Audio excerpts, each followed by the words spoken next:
When it comes to Southern rock, few names carry as much grit, power, and legend as Molly Hatchet. With their hard-driving sound, blistering guitar solos, and outlaw attitude, the band has carved its own place in rock history. But their name isn't just a cool moniker. It's rooted in folklore, mystery, and a bit of dark humor. Molly Hatchet was formed in Jacksonville, Florida in 1971 during the golden era of Southern rock. The band emerged at a time when Lynyrd Skynyrd and the Allman Brothers Band were dominating the scene. But they wanted to bring something heavier, grittier, and more aggressive to the genre.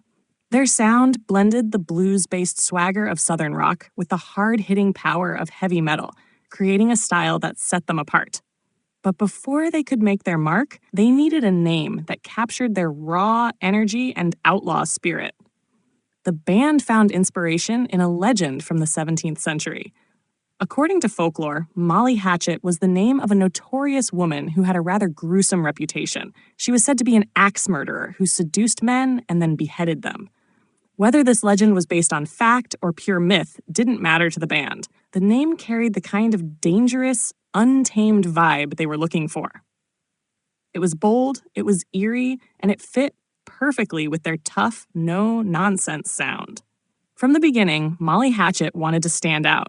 While many Southern rock bands leaned into country and blues influences, they took a heavier approach, incorporating booming drums, wailing guitars, and a wild stage presence. Their name gave them an instant identity, one that hinted at both their Southern roots and their harder, more aggressive edge. By the late 1970s, Molly Hatchet was rising fast. Their self-titled debut album, released in 1978, featured iconic cover art by Frank Frazetta, known for his fantasy and warrior paintings. The imagery of a battle-hardened warrior fit perfectly with the band's name and reputation, reinforcing the idea that Molly Hatchet wasn't just a band, it was a force. Their breakthrough came with the 1979 album Flirtin' with Disaster, featuring the title track that became an instant Southern rock anthem. The song, with its driving rhythm and rebellious lyrics, defined the band's sound and attitude. By this point, the name Molly Hatchet had become synonymous with loud, unapologetic, and high-energy rock and roll.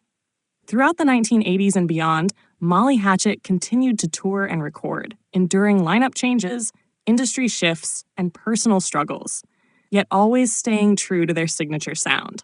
Their name, initially chosen as a nod to a legendary executioner, evolved into something much bigger. It became a symbol of Southern rock resilience, rebellion, and power. Even decades after their formation, Molly Hatchet remains one of the most recognized names in Southern rock. Their name, once a dark and obscure reference, has become a legendary brand in rock history. It represents not just a band, but an entire era of hard-driving, Southern-fueled rock and roll that refuses to be tamed.